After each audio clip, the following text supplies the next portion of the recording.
Okay. Assalamualaikum warahmatullahi wabarakatuh. Kita sambung kepada al-jam'u baina mar'ati wa ammatiha aw khalatiha. Ini seterusnya kepada tajuk pengharaman yang berbagai sebab. Okey, itu menghimpunkan antara seorang perempuan dengan ibu saudara dia. Ibu saudara sebelah bapa ataupun ibu saudara sebelah ibu dia. Okey, maka dia kata fala yajuzu lirajuli an yajma'a bainahuma fi asmatin wahidah. Maka tidak boleh bagi seorang lelaki dia menghimpunkan antara mereka berdua ni dalam satu ikatan. Wadzalika lima rawahu Bukhari wa Muslimun an Abi Hurairah qala naha Rasulullah sallallahu alaihi wasallam an yujma'a bainal mar'ati wa ammatiha wa bainal mar'ati wa khalatiha. Bahawa Nabi SAW menegah dihimpunkan antara seorang perempuan dengan ibu saudaranya sebelah bapa dan juga antara seorang perempuan dengan ibu saudaranya sebelah ibu. Ini jelas. Dan seterusnya al-mutazawwijah. Mutazawwijah maksudnya isteri orang, kalau kahwin. Fala yubahu bihalin an yatazawwaja ar-rajulu zawjata ghairihi. Tidak harus sama sekali seorang lelaki berkahwin dengan isteri orang lain. Sama mana dia tu masih sah lagi isteri orang, tak boleh berkahwin, tak sah perkahwinan tersebut. Dalilnya kalau ta'ala wal muhsanatu minan nisa. Wal muhsanati minan nisa. Maksudnya muhsanatu minan nisa ni maksudnya isteri-isteri orang. Di antara golongan yang tidak boleh berkahwin adalah al-muhsanat, maksudnya al-mutazawwijat, maksudnya isteri orang. Okey. Kemudian seterusnya al-mar'atu al-mu'taddatu. Yang juga seterusnya perempuan yang dalam iddah. Fala yajuzu lirajuli an yankiha imra'atan ma tazalu fi iddatiha. Maksudnya tidak harus bagi seorang lelaki dia bernikah dengan seorang perempuan yang masih lagi dalam iddah. Sawa'un kanat hadhil iddati min talaqin aw wafatin. Sama ada iddah itu adalah dengan sebab bercerai hidup ataupun bercerai mati, wafat. Bercerai hidup, bercerai mati, sama mana dalam iddah dia tak boleh kahwin dengan lelaki lain. Fa idzan tahat iddatuha, kalau habis iddah, tamat iddahnya, jaza az-zawaju biha, maka bolehlah lelaki lain bernikah dengan dia. Qala Allah Taala wala ta'zimu 'uqdatan nikahi hatta yablughal kitabu ajalah. Maksudnya lelaki janganlah kamu ada keazaman. Janganlah kamu ada hasrat berazam untuk berakad nikah dengan seorang perempuan sehinggalah hatta yablughal kitabu ajalah. Sehinggalah selesai iddah dia yang telah disebut dalam kitab Allah Subhanahu Wa Taala. Kerana setiap perempuan ni iddah ni dia tak sama. Ada yang 3 kali suci, ada 3 bulan, ada 4 bulan 10 hari. Dia bergantung pada hukum yang telah ditetapkan oleh Allah Subhanahu Wa Taala. Okey, seterusnya al-mutallaqatu salasan. Maksudnya perempuan yang diceraikan dengan talak 3. Apa maksud di sini? Dia kata la yubahu liman tallaqa imra'atahu salasan an yatazawwajaha hatta tankiha zawjan ghairahu nikahan sahihan fa yadkhulu biha wa yaduqu usailataha wa taduqu usailatahu. Maksudnya tidak diharuskan sama sekali bagi orang yang telah menceraikan isinya dengan talak 3, dia berkahwin dengan isinya itu, isi yang telah diceraikan talak 3 itu, sehinggalah isinya itu bernikah dengan suami yang lain dengan nikah yang sah, maksudnya cukup segala rukun dan syarat. Kemudian fa yadkhulu biha, dan suami baru itu telah mensetubuhi dia. Wa yaduqu usailataha, maksudnya suami baru tersebut dia rasa madunya dan isinya itu juga merasai madu suami dia. Maksudnya ini adalah bahasa kiasan yang menunjukkan mesti berlaku persetubuhan dengan suami yang baharu. Kan? Suami yang baharu. Jadi maksudnya kalau berlaku proses ini, maksudnya isinya itu yang diceraikan dengan talak 3, habis iddah, dikahwin dengan suami baru, kemudian berlaku persetubuhan, kemudian bercerai pula, habis iddah, barulah boleh kahwin semula dengan suami yang pertama tersebut. Ini proses dia. Ni wadzalika liqali ta'ala fa in talaqaha fala tahillu lahu min ba'du hatta tankiha zawjan ghairah.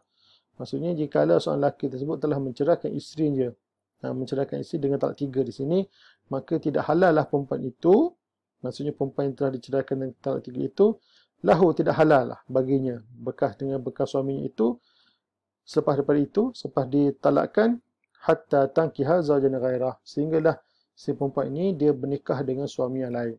Ini ayat dia ni, sebenarnya telah kita jelaskan tadi lah dia punya proses dia.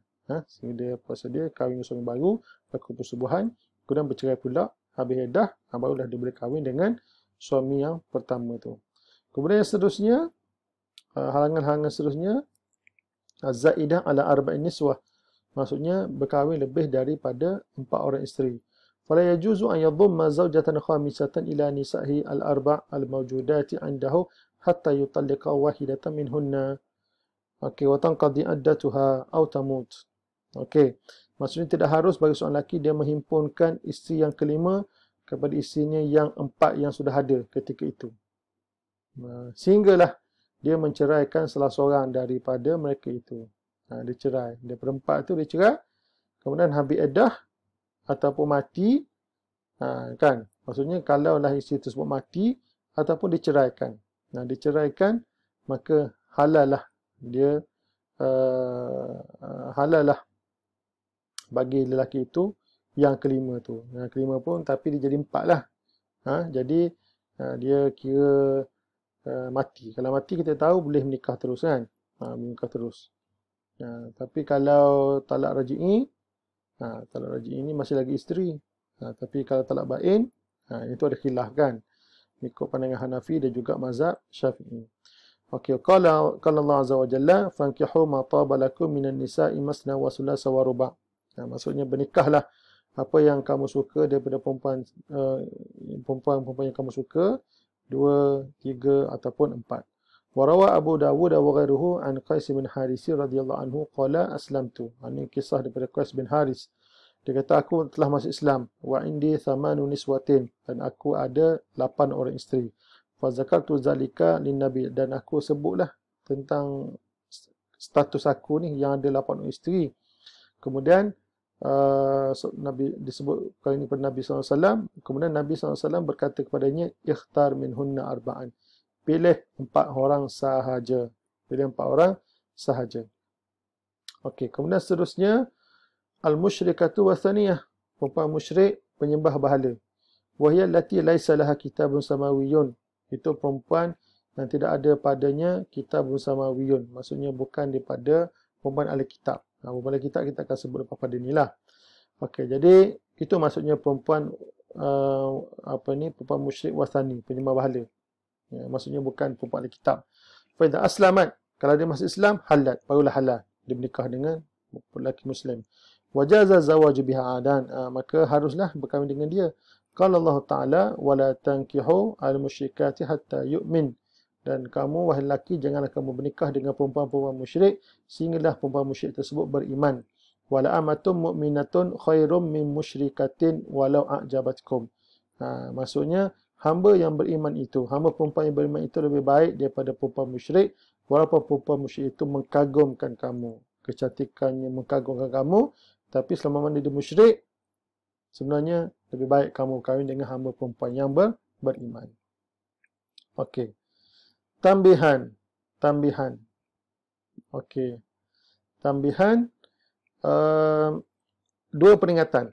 Al-awwalu la yajuzu lil mar'ati muslimati an tatazawwaja bi rajulin ghairi muslimin mahma kanat diyanatuhu.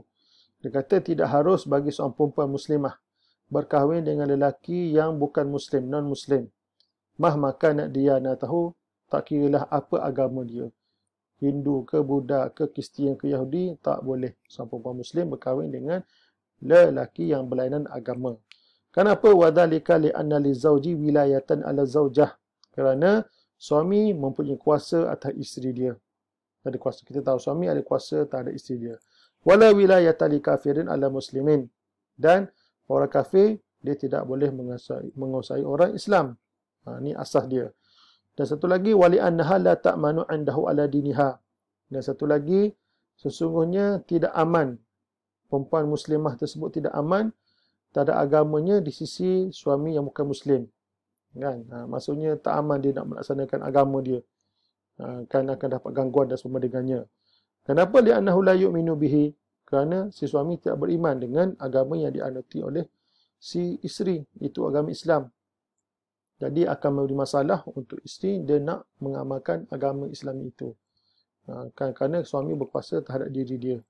Qala Allah Azza wa Jalla, Allah SWT berfirman, wala tunkihu al-musyrikin hatta yu'minu. Kamu wahai para wali, janganlah kamu mengahwinkan anak perempuan kamu dengan lelaki musyrik. Lelaki musyrik hatta yu'minu, sehinggalah mereka beriman. Wala 'abdun mu'minun khairum min musyrikin walau a'jabakum. Hamba lelaki yang beriman adalah lebih baik daripada lelaki musyrik, walaupun lelaki musyrik tersebut mengagumkan kamu. Dengan kekayaan kesegakkan dengan kehandsoman tetapi selama mana dia itu musyrik, sebenarnya anak perempuan kamu itu kahwin dengan lelaki hamba itu lebih baik daripada kahwin dengan lelaki musyrik. Ulaika yad'una ila an-nar wallahu yad'u ila al-jannati wal maghfirati bi'idnih. Kerana mereka itu, orang-orang musyrik tersebut, menyeru ke arah neraka, sedangkan Allah menyeru kamu kepada syurga dan mendapatkan keampunan dengan izin dia. Okey, fa idza aslama, kalau dia masuk Islam, maksudnya lelaki Hindu ke Buddha ke ateis ke Yahudi ke Kristian masuk Islam, halal lahu, maka halallah perempuan muslim menikah dengan dia. Wa idza aqada 'alaiha qabla islamihi, tapi kalaulah lelaki musyrik tersebut dia berakad nikah dengan perempuan Islam sebelum dia masuk Islam, sebelum lelaki tersebut masuk Islam, kana al-'aqdu batila, maka akad tersebut jadi batal.